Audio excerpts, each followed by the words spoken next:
think for like people that are listening, can you just talk us through your journey so far, just sort of getting to this point? Oh, where do I begin? I think I set up with you guys as a trade partner. Mate, it's got to be over a year ago now.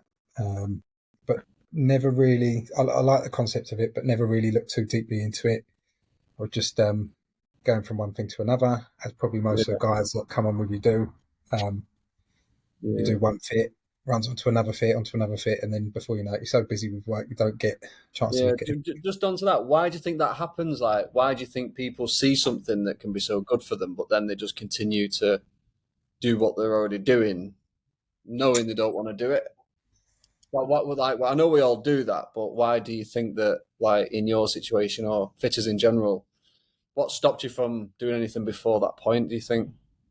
It's a good question, mate. I think what it was for me, the appeal of the carrot wasn't quite as obvious as it was when I got your latest info pack. Mm.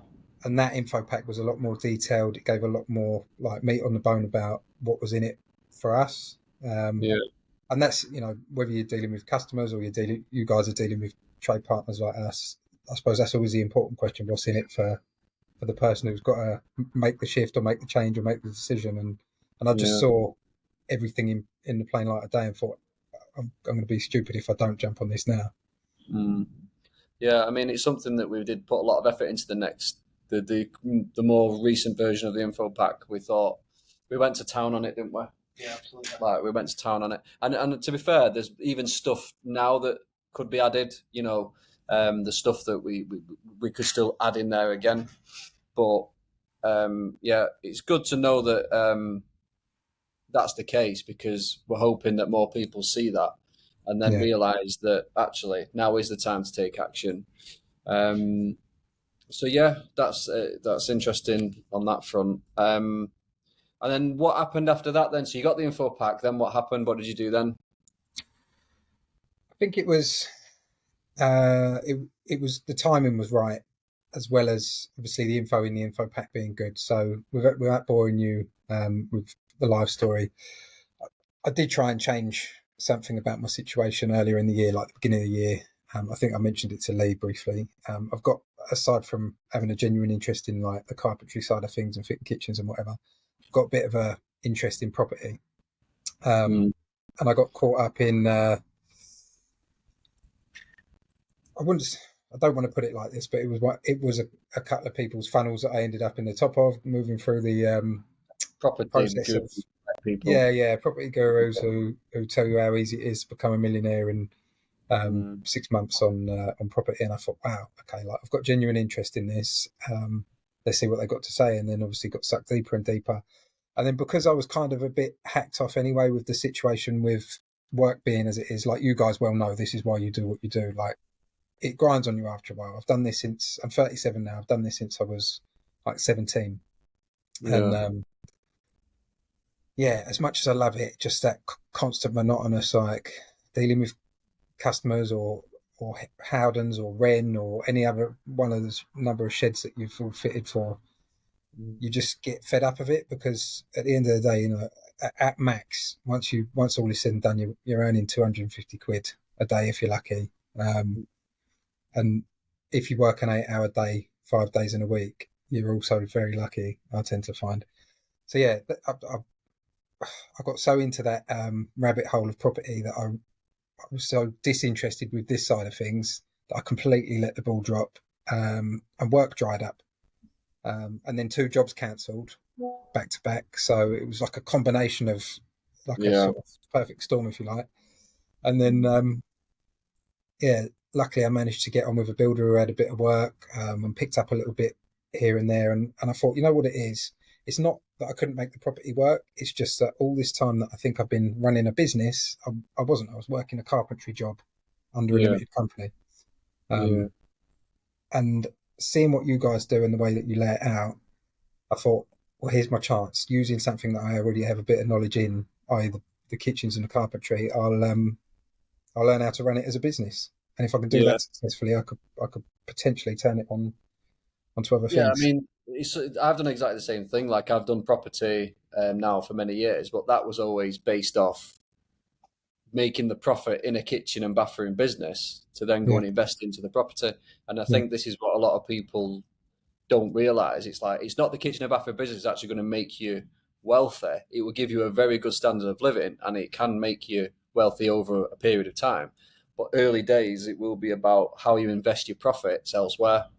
yeah, yeah, And that's what I've done, and that's really what's made the difference in my life personally. yeah, Early on, that's the investments I made with the profit I had are what's put me where I am. It's not necessarily the fitting of the kitchens, and I think that because people aren't used to having profit and they're just used to earning wages, it's like a foreign language to them. But mm, I think this now gives people, obviously, like yourself, because we'll come on to your success in a minute. Obviously, I know you're new, but you're still things are happening quite quickly for you, and I think they'll continue to do that. But just on the personal stuff, he says he didn't want to go into. I appreciate if you don't want to go into it, but it is just a big thing for people because I think everyone, especially fitters, I know obviously a lot of fitters, all our trade partners, people that work for us, people that have known over the years, it is a big thing to be able to change your life, and we all look for a vehicle to do that because never mind the trade partner program being anything other than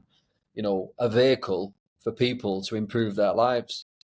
That in its heart is what the trade partner program is. We are a kitchen supplier, but what it really is that way out for people to stop earning average cash and having the piss taken out of them by bigger companies for yeah. using their Can I skills. just stop you there, mate? You're you're not just a kitchen supplier, and this is not blowing smoke up your ass. This is just calling a spade a spade, and that's probably one of the reasons I held off a little bit in the beginning before we got the new info pack and everything.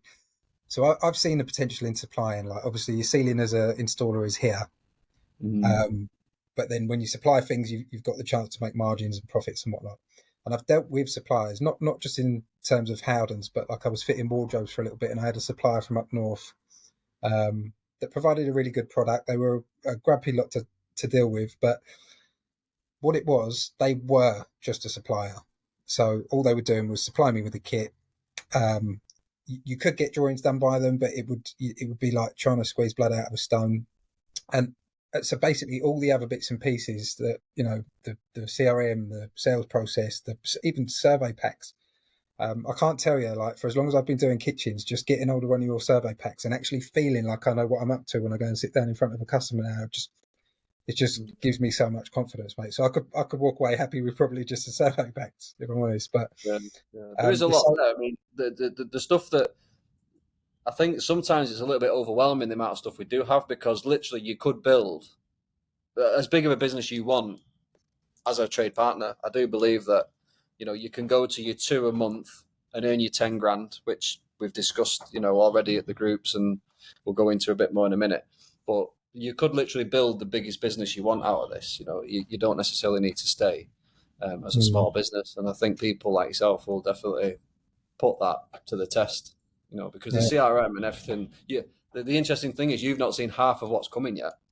no, and I'm You've been to the buzzing. one meeting, the introduction meeting, and you're already making sales. Which moving on to that, so obviously you've attended the first support group meeting. Um, so just further on your journey, so you got the info pack, you got in touch with us. What did you do then? You ordered your website. So what have you done Yeah, since then? so I mean, I'll be honest with you. When I first saw the info pack, I thought, oh, here we go again. I'm about to get sucked down another rabbit hole. And even though I like the concept of what you were saying, um, I thought, right, well, let me try this again because I was just initially intending to use you guys as a trade partner, so just get a couple of jobs priced up versus like Howdens, where because I've got quite a good working relationship with a couple of Howdens branches. Like they pass me work if someone comes in off the street and hasn't got an account or whatever. So I had a couple of plans where I sent them in, and I got to see pricing and whatnot. And then I can't, I think it might have been Ariana. It was one of the girls. She was like, um, "Have you booked in your call?" Because I called up the switchboard and she was like, "Oh, you're a trade partner." She was like, who are you looking to speak to? I was like, oh, someone about the plan. She was like, are you calling to book in a call with Lee? I was like, well, no, I've seen him on the info pack and saying about booking in a call. I was like, but do I need to do that? She was like, well, no, I just think it would be good for you. So I did it without having any intention, and then him there in the background, got him on the phone, and just had just a good, healthy heart-to-heart conversation about all the pain that he knows that we're in, recognises every bit of it, because obviously that's why you guys do what you do. And yeah, it just felt like the obvious thing to do, mate. You know, like get on board, come to a meeting, see what it's all about. And I think you've got the layers perfectly set out at the minute.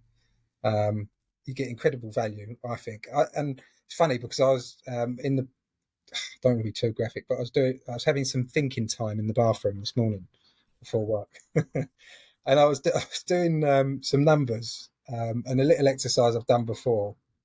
So basically, like you talk about earning the 10 grand a month. So if you call that, so I think I said to you in round numbers, I'm about 1,800 quid a month. It cost me to run my business. If we call that 2 grand, Yeah. so that's 24 grand, right? Plus 10 grand a month, that's 120 grand. Bear with me. So that's 144,000 in a year, right? So if I wanted to work, let's be honest, we probably all work about 9 hours a day, 5 days a week, plus maybe an hour on the weekend. So 46 hours times 48 if you're having 4 weeks off. So in a year, I'll work that 2,000. I don't think you can see it. 2,208 hours is what I will probably be working. Yeah. So 140,000 divided by 2,208. That's what my time is worth an hour. £63 Yeah. and some change, right? So where I'm going with this, what you guys charge and the time it saves me. So my missus, she runs her own business. She spends probably at least 2 to 3 hours a day on social media, keeping that ticking over. Now, just the post scheduling on the CRM alone, I could have my social media post wrapped up in an hour on a Sunday. So I'm already 2 hours better off a week. That's 120 quid a week. So And I'm that's paying, saving. Some people are paying people to do that for them as well. And then when they come into the CRM, they realize actually, because at meeting two, we actually tell you what to post and give you templates for posting and all the rest of it. So, yeah, we make it even easier. So, yeah, yeah. it's So I all mean, like, all I'm trying to hammer home there is value, because people, and we haven't even factored in the value in you shoving the boot up the arse whenever it mm, needs doing. Which, you know, like, accountability is a massive thing, because I've seen you call people on it, and some people will happily hide in a corner, like sort of back of the room, and not want to put the work in. But when you've got someone like you saying, right, fucking, why haven't you done this? Why haven't you done that? Because, you know, it's all there for you, and it's true, it is all there for us. It's a simple process that's like all the things that anyone who ever fitted kitchens should be wanting to do, making all mm, that money and having the process to do so handed out to them. yeah. I mean, it baffles me if I'm honest. I was watching. I was just randomly. I can't remember where I was, somewhere in Wales a couple of weeks ago, and there was a guy wearing a Howdens t-shirt. Doesn't work for Howdens. He's just a fitter, but they've given him a t-shirt with their branded logo on and all the rest of it. So he's promoting their brand, and you can guarantee that he's walking in there, taking his kitchens into them, Yeah, and basically handing them the profit for his job. So he's at the ceiling of his earnings. He's not going to go any higher because he's only fitting. And when he does get an opportunity to have a kitchen, supply a kitchen, doesn't know how to capitalize on that. So he just takes it into these trade counters and they basically give him a bit of a, yeah, here's a little thank you. But they're taking thousands, they're yeah, taking thousands of pounds off that job. And I'm like, how? I just, I find it bizarre. I just think it's a really weird industry where that happens. Because what other industry do people take their own customers and business to other businesses for them to take the profit away from them? yeah. But the thing is, you put it in those terms, but I'd never thought of it like that before. I thought, no, all I ever remember is, oh yeah, but I've got a free box of screws with that kitchen, or oh, they I stuck. tell you what, I said to Lee the other day, I have, you've got to take your hat off to them, Howdens Mm, in particular, how they've, like, no disrespect to anybody, but it's almost brainwashing. Yeah. It is almost brainwashing, and it's like, I just don't get it. Like, I've looked around at the industry and I've thought, well, why on earth are these people gifting other businesses their profit? That customer probably belongs to them. They should be supplying that kitchen. They should be taking that money home to their family.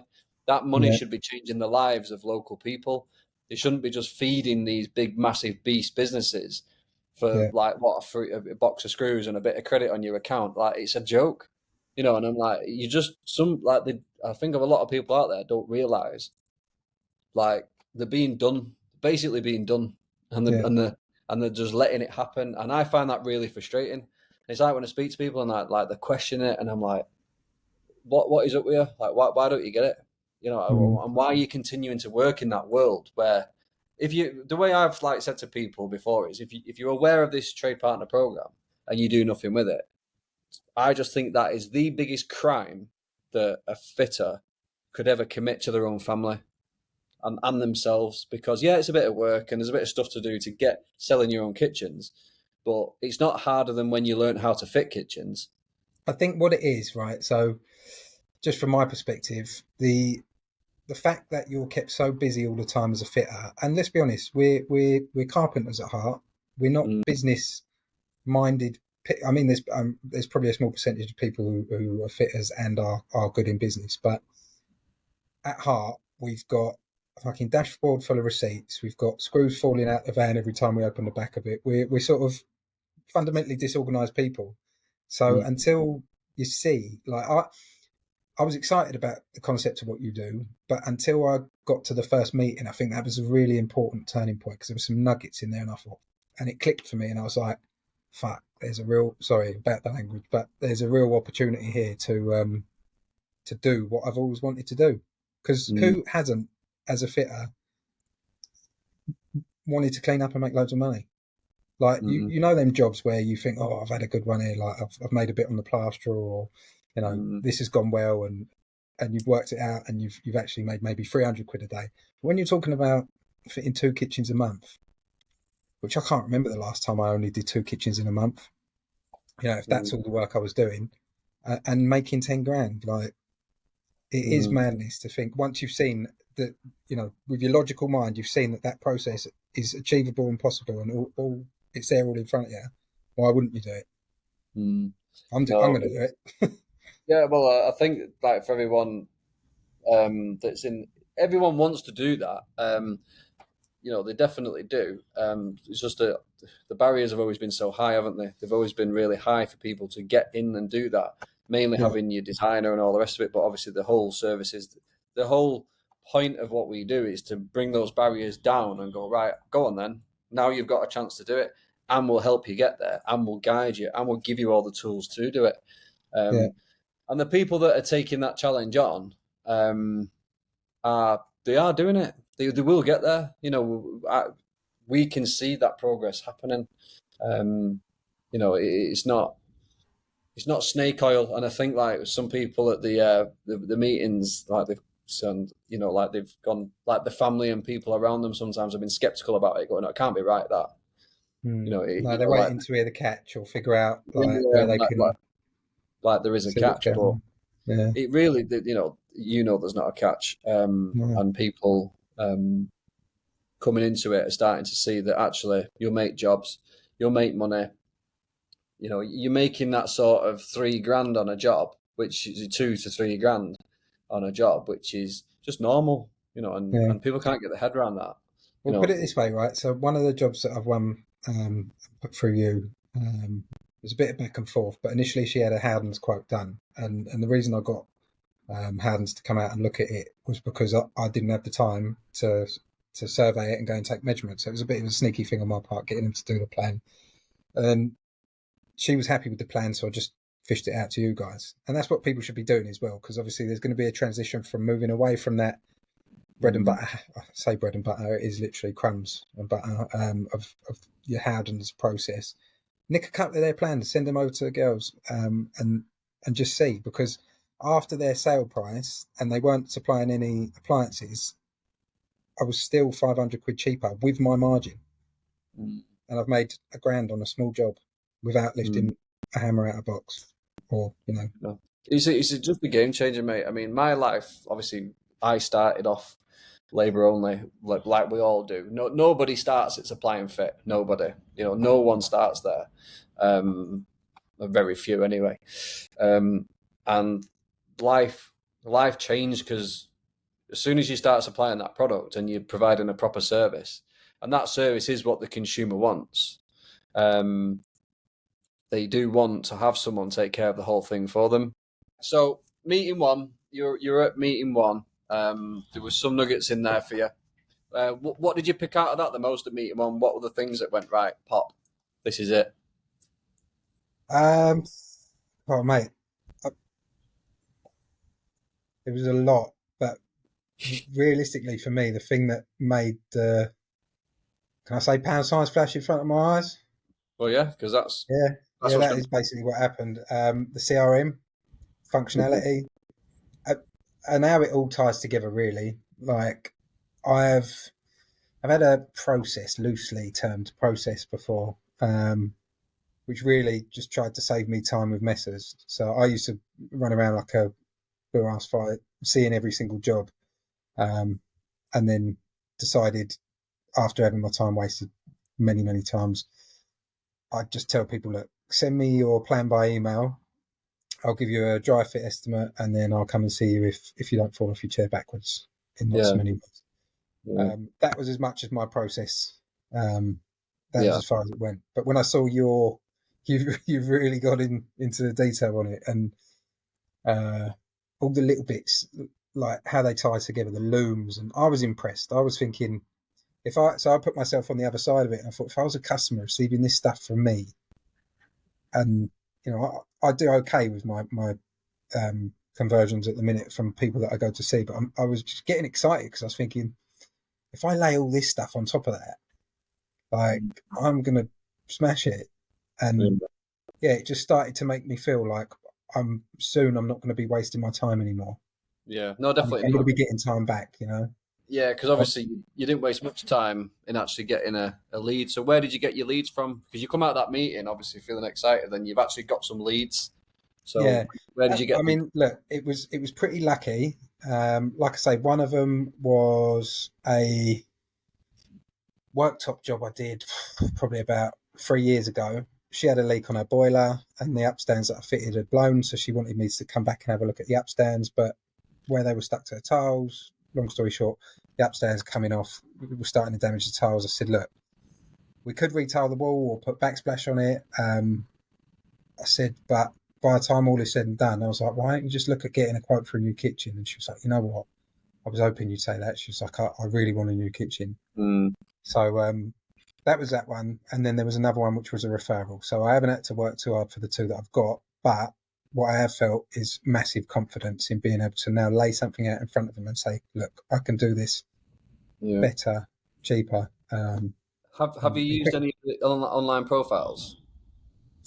I have. You suggested, and I was already looking at.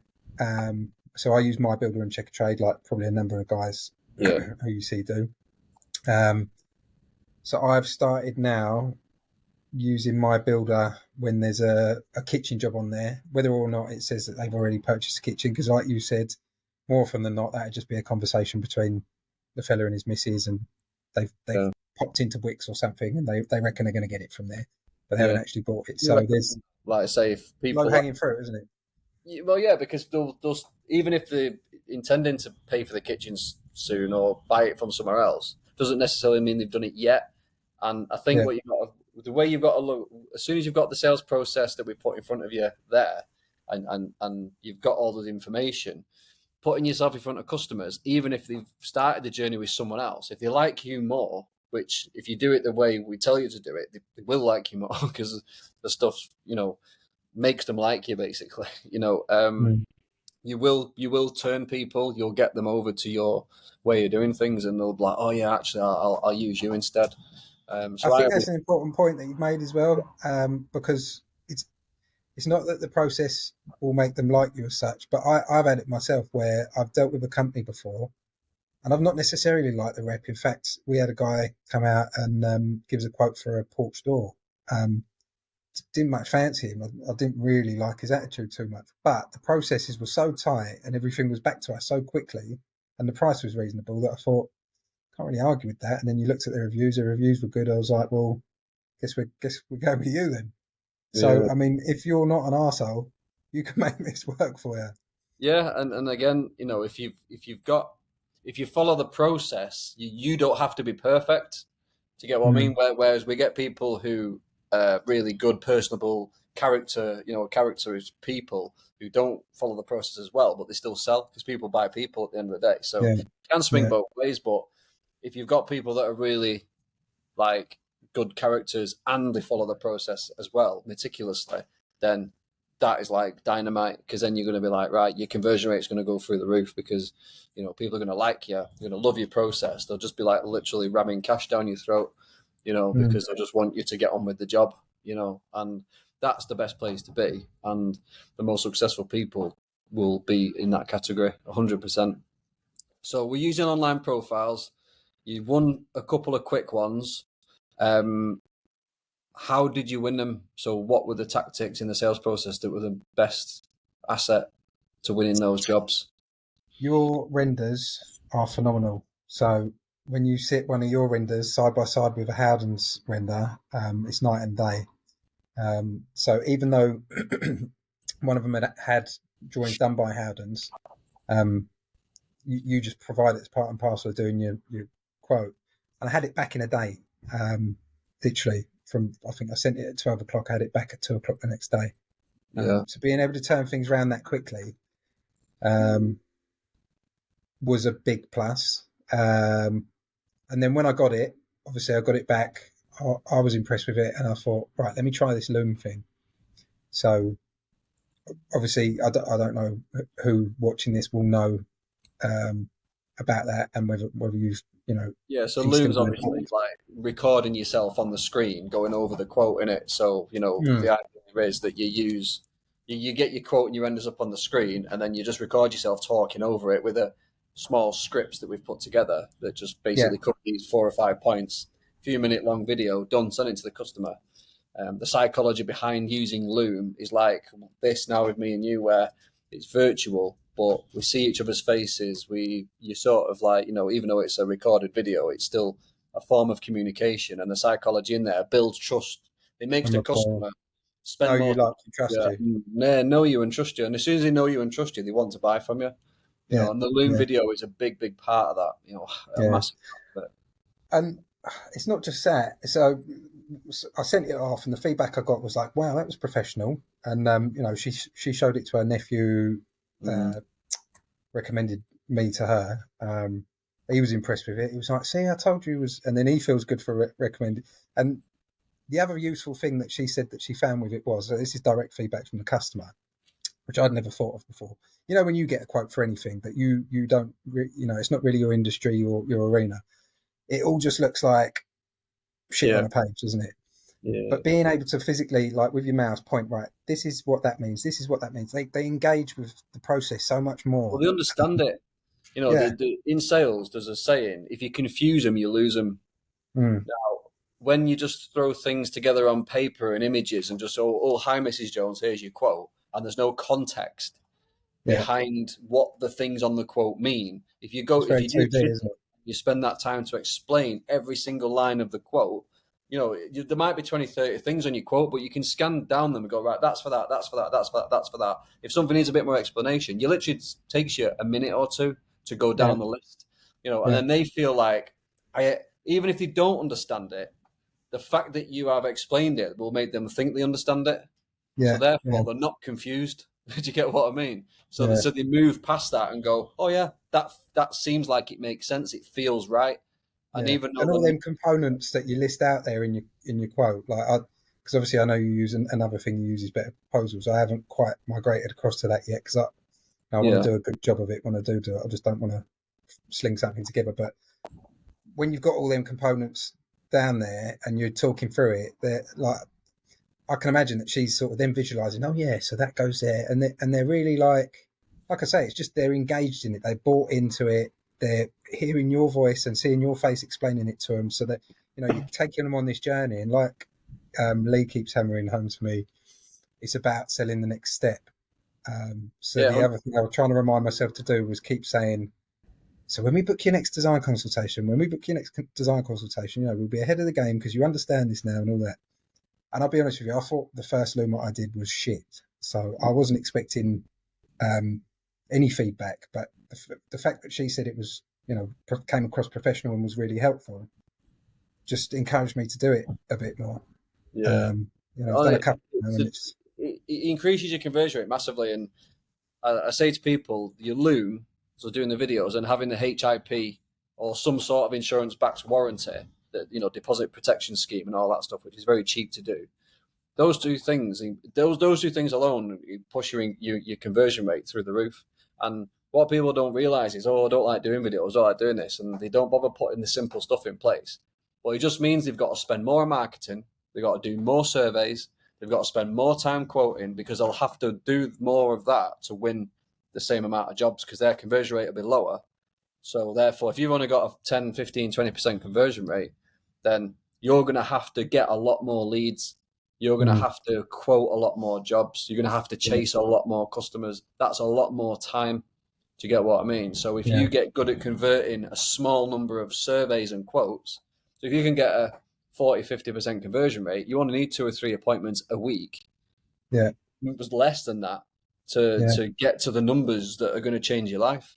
And yeah, people don't sometimes, it pisses me off, to be honest, because it's like you're missing steps in the sales process and you're being lazy with stuff. But the only person you're hurting is yourself. That's just more time out of your house away from your away from family. your family, yeah, Going to see more customers that you're not going to win because you're not doing it properly.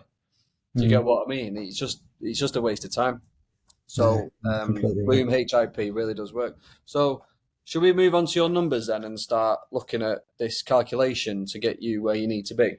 Yeah, let's do that. Juicy bit.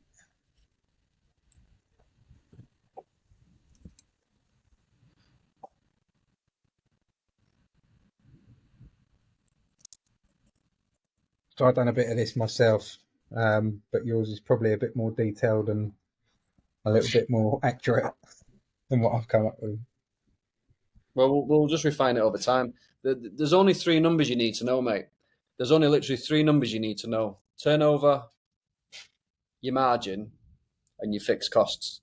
Yeah, So if you know any of those 2 numbers, you can work out the third one. So, for instance, if you've got £10,000 overhead, you'd put £10,000 in your calculator, and you know your conversion rate is 25%. You divide your fixed costs by your margin, and that's 40 grand. Yeah.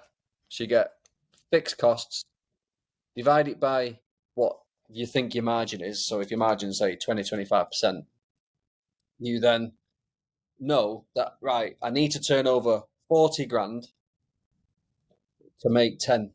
Because obviously 10%, 25% of 40 grand is 10 grand.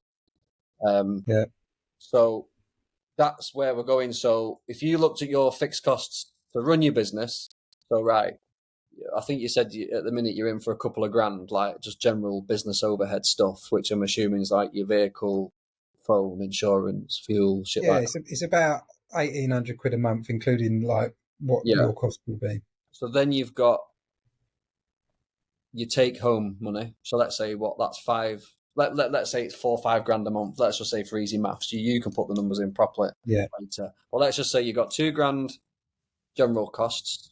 You've got 5 grand for you, and then being realistic, we'd put in a marketing budget as well. Because if we're going to grow a business, we want to have something in the pot to make sure that we get customers. Because if we don't have a way of getting customers, then obviously we're going to struggle. So we got 5 grand for you, hypothetically, 2 grand for you, just general stuff. And then let's just say we're going to put another 2K in for marketing. So every month we're putting 2 grand aside for our marketing costs, which might be your website, CRM, a bit of Facebook advertising, maybe buying some leads on your online profiles, leaflets, So £2,000 a month is a really healthy marketing budget. Now, when you say this to people, they go, "Oh, I can't afford that." Well, yeah, but that's because you're not working your numbers properly at the moment. And when you start working your numbers properly, you will have that money to do it. So obviously, we need to start with pricing the jobs first and making sure that actually on a job we are making a 25% margin. So we do. Do you know the difference between markup and margin? I have watched a video on it. It hasn't penetrated completely, but Right. So I in the get that KBB, they're not the same thing. yeah. So in the I just, KBB, at the moment, I do a 20% markup. right. So that's the issue that you're going to have down the line because that is only a 16% margin. So if you Mm. go into the KBB University, there's a video on costing jobs properly. So I think to get your 25%, it's something like a 30-40% markup, something like that. Which sounds a lot at the moment, and it is a lot when you're very, very first starting out. So this is where early days we need to get our numbers and go, right, I can't quite get away with that level of markup yet, and I fully understand that website might not be live. We might not have enough reviews, and the customer might not have enough touch points to be confident that they want to spend that level of cash with you. So early days, 20% will get you through. It'll get you moving away from the tools, but over time, we need to look at that and go, right, to get to the 25% margin area, which is where we want to be. We want to be a healthy business is 25 to 40% margin, gross margin. That's really where we want to be. You're not really going to get higher than that in kitchens. You might get the odd job that comes in at 35-40% here and there, but generally you're going to find you're hovering around 30, 35, 32%. That's very, very typical for a well-run business. So if we're looking at that, say, and we know we're going to get our 25% markup, margin, what we're looking at here is so your numbers here, your overheads, hypothetical overheads with a marketing budget are like £9,000. Yeah. Yeah. These numbers we've just put in. So all we do is we get our £9,000, divide it by our, well, at the moment, it's 16%. So to get your £9,000 out of your current markup, you'd have to turn over 56,250. So that's getting you £9,000 and dividing it by the 16%. So it's £9,000 divided by 16. That figure is telling you at your current level of markup, that's how much you have to turn over. That makes sense? Yeah. So that might be at that number. So if the average value of a job is say 15,000, that's 3.7 jobs per month. So it's just under 4 jobs a month, which means that, again, so this is how you can work the numbers around, because then you go, right, if I've got me 9K and I'm at a 16% margin and I've got to do 56 grand, the average order value usually for a kitchen is around 15. So that equals 3.75 jobs. Cool. So now I know every month at my current level, I need 3.75 jobs. Now, if I'm going to see, if I'm convert, this is where the surveying and the marketing spend starts to come into it now, because if you've got to win 3.75 jobs, I know that's averaged out over the months, and I know you don't do 3.75 jobs, but for the purpose of these numbers, this is what we need to do. So 3.75, then you'd look at that and go, right, if I've got a conversion rate of 25%, I need 15 appointments, 14.8, but 15 appointments a month, 15 appointments per month to basically convert the 3.75 jobs that I need to complete at a 16% margin. Do you see how the numbers start to form now? For each other. So now we're looking at 15 per month. Now, what does that look like? So divide that by the 4.3 weeks of the month. That's 3.4 appointments a week. So we need to basically effectively do 4 appointments a week. and you'd need to win 4 jobs at 15 grand, doing 16% margin, bump. So that's how the numbers circulate round. Yeah. Now, if you work those numbers again and go, right, this time we're going to go to a proper margin. So we're going to make, let's say, for instance, on a margin, we've still got our 9K, but we'll divide it this time by the 25, because that's our new target margin. So now I only need to turn over 36 grand. So by increasing your margin by only 9%, you've reduced your target turnover by £20,000. Yeah? Your 9 grand. So yeah, your 9 grand divided by your 25 is 36 grand. So now that 36 grand at a 25% margin is going to give you your 9 grand to run your business, do your marketing, live the life you want. Yeah. I'm down to 2.5 jobs a month then, or Well, 2.45. yeah, but we work it through, don't we? So if we're then, so this is how easy it can get. So if we're pricing the jobs right to start with, then we can go right. So that now we need the average order value, 15 grand. Again, these numbers are averages, but this is what we see in the network. We see what the average job values are. So we know all these numbers are true. So we get our 36 grand divided by the 15. So 36 grand divided by 15 grand.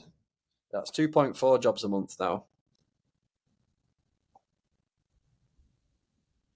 So to get the 2.4 jobs, let's say because we're doing our sales process properly, our conversion rate is 40% instead of it being 25. Yeah, because 25 is a sort of bang average, 1 in 4, but a good executed sales process with a proper CRM working and all the rest of it, you would expect that for the conversion rate in the network is about 50%, isn't it? Yeah, it's about 50, 60%. The people that operate the sales process properly, because what we do is we look at all the quotes that we get in compared to all the sales that go ahead. And what we're seeing is that the people that use the sales process properly, they're around 50% conversion rate, which is good.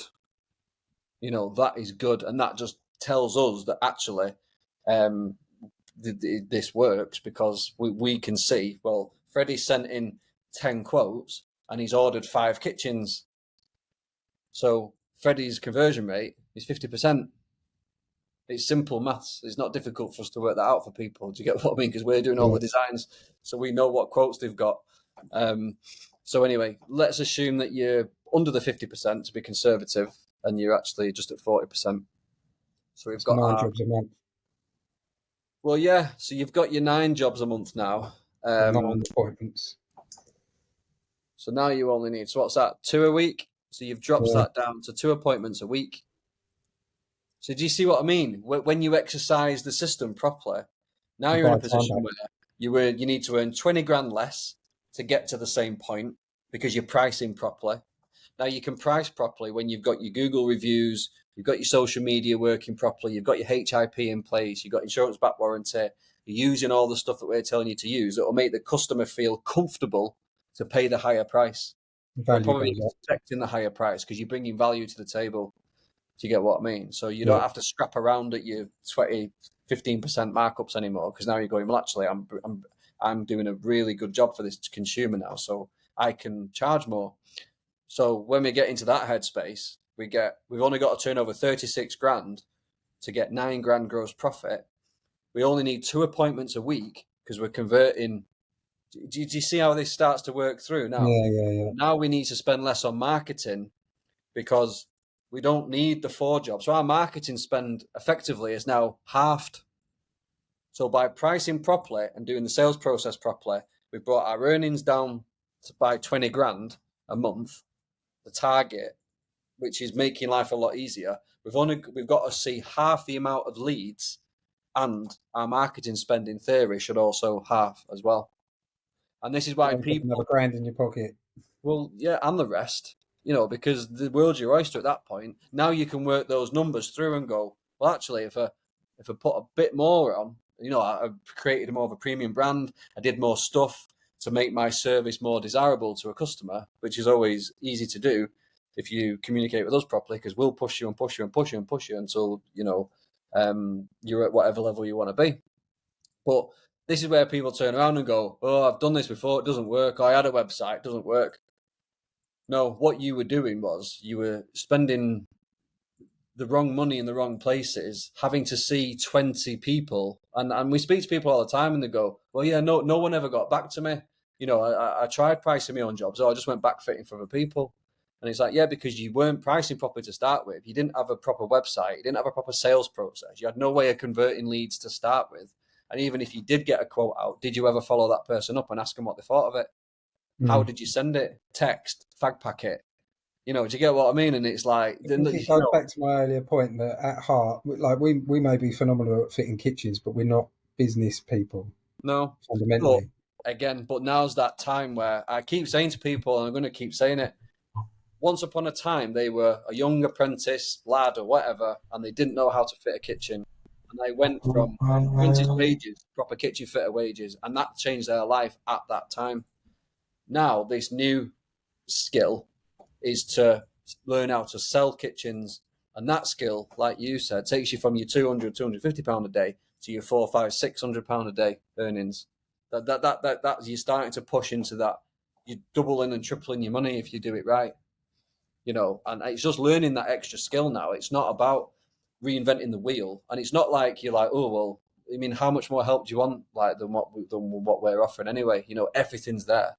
It's all there, and it is doable. And I think some people can't get their head around the fact it can actually happen, but it can, and we're just going to make sure it does. But do these numbers make sense? I will send these over to you. Yeah, no, it makes sense. I just to demonstrate that £9,000 is easy, mate. So that £9,000 is within touching distance of 36 grand. Now that 36 grand could be 2 jobs. Doesn't need to be 3. Do you get what I mean? You might not need to win the 2. What was it? 2 point something. Do you get what I mean? So 2 of the right jobs. Yeah, it'll be 2 of the right jobs will get you there.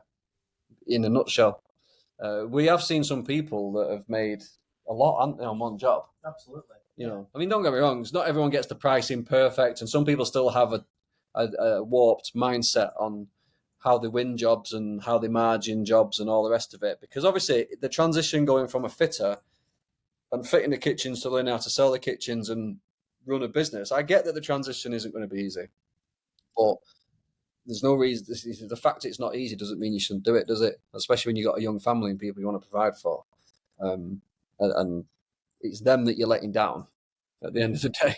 It's not you. That's the way I view all this. It's not. No one's in this trade partner program for themselves. Everyone that we speak to and every single guy and girl that's involved in it are doing it because they've got people behind the scenes, families, kids, misses, husbands, that they're the people that they're doing it for. It's very, very rare someone just turns up and goes, oh, I'm a single lad, I just want to earn loads of money. It's like, this just never happens. It's just, them people aren't in the network. It's always people that have got families and stuff. So it is time for them to sort of wake up and go, actually, I need to get on with this. And when you look at these numbers, and like I've demonstrated to you here how easy it is for you to sort of get there, pricing properly, executing sales process properly, building your brand over the next year or 2, you'll be there. You'll be there quickly. 36 grand isn't a lot, really, in a month. That's really doable, especially in kitchens. You're not selling burgers, are you? And this is what I stress to people, especially kitchen fitters, is they're in the biggest industry they could possibly be in. If you look at all the trades, well, you look at all the things that consumers buy. What are the biggest things that people invest their money in from the minute they're born to the minute they die? What are the 3 or 4 most expensive things they ever buy? House, car, holiday, kitchen. Literally, that's it. They're the biggest expenses of everyone's life. Everyone that breathes spends the most money they ever spend on those 4 things. And you're blessed enough, and everyone in this network is blessed enough to be able to sell one of the highest ticket things that a human ever buys. Do you get what I mean? Yeah. That's the It's way either, you. it's either like the property thing didn't work out, so it's either kitchens, be a holiday rep, or a used car salesman. I know which one I fancy. Exactly that, but this is like, it's a blessed position to be in, because a good sale brings you in 15 grand average, yeah, sometimes 20, 30 grand. Some jobs that the lads are putting through are like, for them, they're like 40, 50 grand jobs, because they're taking walls down, they're doing building work. These are high ticket jobs. These are massive. This is a huge thing that, the cash flow that they're going to get from it is well, it's life changing, isn't it? Really, as long as they don't cock the job up, it's really good. So does that make sense on those numbers? It does, yeah. All I want to do now is, obviously, now I know how many appointments I need a week, is how to get there. So just write this down. You've got your fixed costs. So that would be, I'll send you a spreadsheet, which is basically going to put your fixed costs into it, right? So you need to look at your quotes and know what your margin is on the quote. And the only number you need to look at then is, right, these are my fixed costs, and this is the margin that I'm making on jobs. You get your fixed costs and divide it by your margin, not your markup, your margin. Yeah, markup. So can I just see if I understand? So when you say fixed costs, like your business running costs, Yeah, yeah. So your van, your phone, your your salary. wages, Your salary should be a fixed cost to that business. yeah. Because I'm Whereas putting, most lads will get their money paid through for a kitchen and just take out just whatever they just need. to be clear on these numbers, this is you fitting 2 kitchens a month. I'm Yeah, walking away with another 9 grand, and 5 grand of that is for you. Yeah. So let's just say you've paid yourself 5 grand for fitting, and you've now got 5 grand profit. That's the 10 grand. And that you can do while you're still on the tools. Because if you're doing it yeah. right, Because at the moment, like the 250 iron a day, everything comes out of that. yeah, So everything. if I'm on 5 grand on average a month, everything has to come out of that currently. Yeah. Yeah. So don't forget, your labour costs for fitting each kitchen are costed to the job. So they're not a fixed cost to the business, they're a job cost.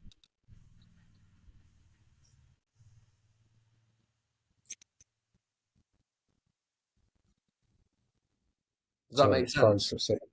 Yeah, Yeah. So if you've got a budget makes in your sense. job for fitting, that's not an overhead cost. That's a job cost. That goes to the job.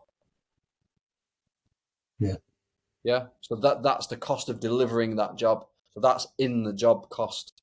But if you're yeah. fitting Because that you did job, pull me up on that actually on one of my quotes, didn't you? You said the labour cost stands out like a sore thumb because it's, in the relative scheme of things, it's a really small figure at the bottom of a massive kitchen supply price. exactly that, yeah. And you would have expected to pay more.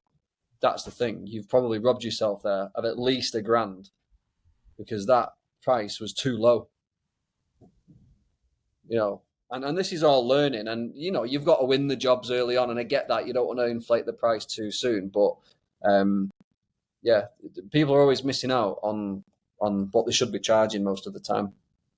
Especially when you've got the customer on the hook and they trust you, and you're going to do a good job. That's a value. You got to think what these people are.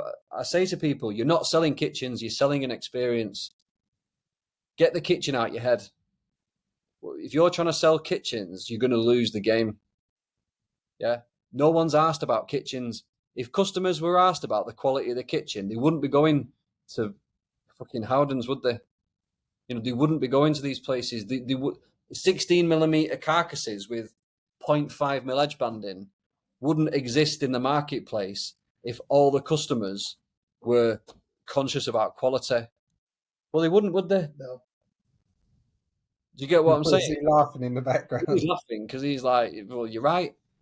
Everyone thinks, oh, I'm selling kitchens. No, you're selling that customer an experience.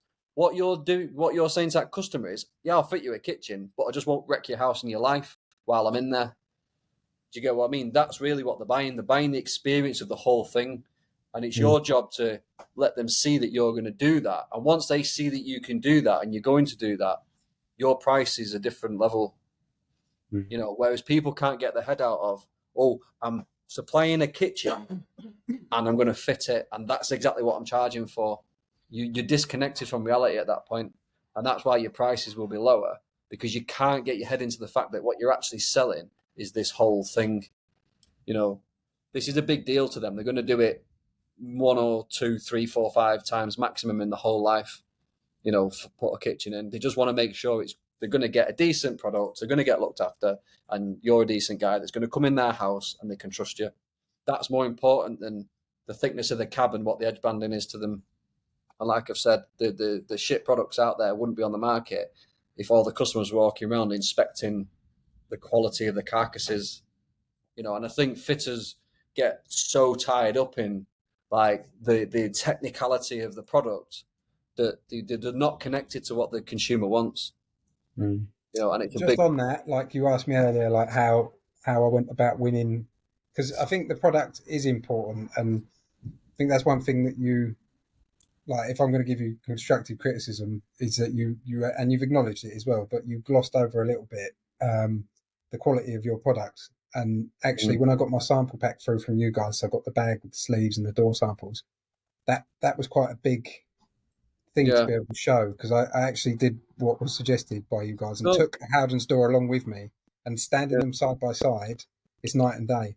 I'm not saying it's not important. I'm just saying that some people place a more importance on it than is actually there. That makes sense. But It's I think important contextually it's important, because when you're talking about your 500 quid cheaper, but you're providing a premium product, then it changes the game, changes the landscape. Yeah, and it's like I've always said, and the thing is, I do gloss over it a bit, but I think that's because it is my fault. I do this because I know our product is that good. You almost don't need to sell it. So you almost want to get past the product and not make a thing of it too much, because what you then want to concentrate on is the consumer journey and what you're actually doing for them. Do you get what I mean? Because once you've said, look, this is one of the thickest cabs on the market, it's got the thickest edge banding on the market, it's got the longest guarantee, it's the best quality product you're going to get, you're in. The product conversation stops at that point, because what I'm trying to get people to do is just sell the product, but sell it quickly. Now, I get it's important to fitters, but that consumer, when they get it side by side, it does help, but they are still more concerned with the rest of it. What you're going to do with my 10 grand deposit? Are you actually going to buy a kitchen with it, or are you going to fuck off with it? Do you get what I mean? That's one of the genuine concerns that they've got. I hear where you're coming from. It's just like we're not, we don't have the luxury, most of us, of having a showroom. So when was the last time you spent over £1,000 on something without physically touching it? No, exactly that. Yeah. And that's where we have to make sure that everything we do in that process is absolutely nailed on, because that's when you go in the university and watch the 10 ways to win work without a showroom and all those types of videos. Yeah. That's the whole point of everything that we do in the process. So that's why, take your sample bags, take the products. I'm not saying don't make a thing of it, but don't labor it, because once you've done it, move on and get on to the things because the product isn't going to be your weakness. It is going to be your strength. What's going to be... You say don't labour it, mate. Have you lifted up one of them bags with 6 of the sample doors in it? I nearly tweaked my back. It wasn't that long ago, mate. I was still carrying them. But you get what I'm saying, don't you? Yeah, no, I get don't labour the product. Move on to the bits that are your weakness. And your weakness is the fact, like you just said, that you haven't got a physical showroom. That's going to be something that plays on the customer's mind. And that's where the HIP insurance, doing the looms, having all the professionalism around the sales process and the website is going to make that customer feel comfortable with doing business with you when you haven't got a showroom. Yeah. Yeah, it makes sense. Yeah, it makes sense, mate. Cool, mate. Right, so we've covered your numbers. Is that clear for you now? Can you walk away from this and be like, right, I get it. I can go away and remodel my numbers, or do you want me to run through anything else on those numbers? Is anything not clear? No, numbers are good. I just know that obviously until I've got everything dialed in. So once the academy, like the portal for the sales process on the academy comes out, I'm going to be getting my nose dug down deep in that Yeah, to get all that nailed on. I can't wait to get my hands on the website, the CRM, all of that stuff because I just want to take this stuff and run with it now. Just really dead keen to get all that background stuff in place so that I know that I'm maximizing the use of my time, not being at home. When I'm out on surveys, I want to just make sure that what they see when they do their research and due diligence on me is all like top notch stuff as it's yeah, supposed yeah, to be. yeah, 100%, mate, 100%. But if anything's not clear about your numbers, I'll send you a spreadsheet where you can fill in your fixed costs and you can start understanding what those are. Um, Yeah, what you pay for someone fitting the job is still a cost to the job, if that makes sense. That's not part of your overheads. So even though you're fitting the kitchen, make sure it stays as a job cost and you don't start not charging for the fitting because you're doing the fitting, if that makes sense. right. Okay. Am I But making then, yeah, yeah, yeah. Yeah, it's a different way of looking at it because I've always seen the labour cost of it as my wages. Yeah, but now, so regardless of whether you're fitting the kitchen, you would go, right, so it's 10 grand for the kitchen, hypothetical numbers. Um, it's £3,000 for the installation costs, which is the Right. fitting, the consumables, the skip, all that type of stuff, the plastering, the electrics. Yeah. Now, whoever fits the kitchen is absolutely irrelevant. So you would go, right, that fitter cost is in there. It's in that 3 grand. Now, your margin then goes on top. So then your margin on top of the job, that's the profit for your business. Now, if you fit that kitchen, you will get the cost that you've allowed for fitting it, but you'll also have the margin on the job as a business. So you as the fitter can be like, right, I've got the fitting cost, that's going to pay for my wages, but that margin in the job is actually going to sit in the business account, and that's going to help me grow my business or spend more money this month on stuff I want to do. You know, So it's basically making another. If you look at it in margin terms, if it was 40% margin, you'd be making on 250 quid a day. That's like 90 quid extra. well, yeah, I mean, you're basically doubling your money, aren't you? In instead of getting paid 2.5 grand for fitting a kitchen, you're getting paid 5 grand for fitting a kitchen, which is why on the front of the info pack we say the 10 grand for fitting 2 kitchens. That's how the numbers work out. So if you're saying, right, if I'm working a normal month basically and fitting 2 kitchens, I can easily earn 4 or 5 grand for the fitting, and I can easily earn 4 or 5 grand margin for my business. And like we've just said, Mm. if we've got that money in there for the gross profit and all the rest of it, then we know that there's enough cash filling around there that we've easily got that cash in gross profit. Do you get what I mean? Which pays the salary and you, sorry, your profit and your salary. So that's the method behind the numbers. Yeah. But All these years.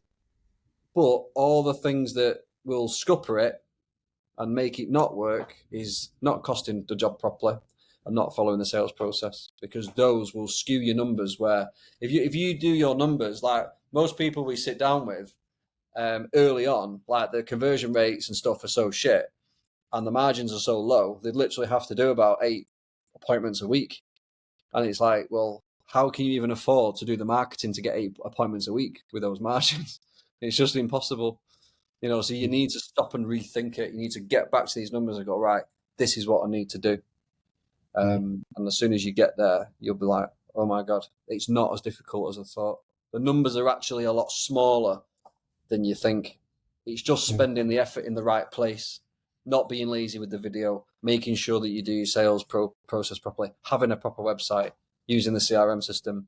I've made that sound like it's really complicated. It's absolutely dead simple. You just need to put a few hours a week behind a laptop and you'll learn all that stuff in no time, and you'll be like, oh my God, this is painfully easy. Mm. And other people's laziness will be your you know your gift, because there'll be people all around you that could do this that don't do it, and you'll be doing it, and you'll be getting the rewards, and not them. Which is always the way in life. So I hope that's been helpful for you, mate. Yeah, no, it really has, mate. I just need to. I know we've got the marketing meeting coming up on the 27th of October. Can't Yeah. come soon enough because now I'm sort of getting a flavour of all this. I just kind of want to be sat in front of as many people as possible to execute it. But Yeah. Well, just keep plugging away at your online profiles, mate.